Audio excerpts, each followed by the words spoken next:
الو سلام. سلام بابا، خوبی؟ خوبی علی جان؟ آره خوبم، تو خوبی؟ چه خبر بابا؟ سلامتی، تو چه خبر؟ دورت بگردم بابا. آبی کجا؟ همینجا. علی جان؟ بله. تو میرم بابا انتظاری. خب بابا برای چی؟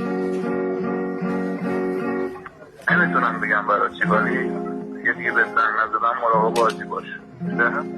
هنوزم قربه که پسر خوب باشی زنگ رو میخونی. باش. بابا مگه حال نداره بودی بیای پیشمون؟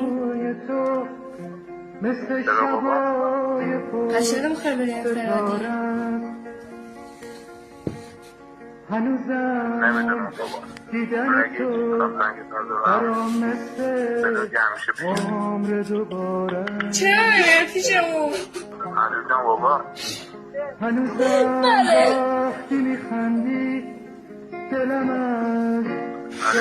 بله. چی دارم داری؟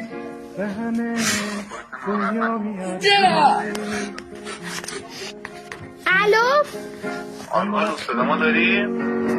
آره دارم. سلام. خوبه بابا؟ دورت بگردم. مراقب خودتون باشید بابا. چرا؟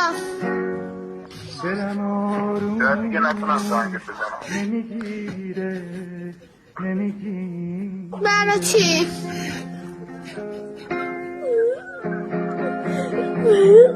برای چی؟ بابا من تو قول ندادی میای پیشمون؟ یعنی گرمیه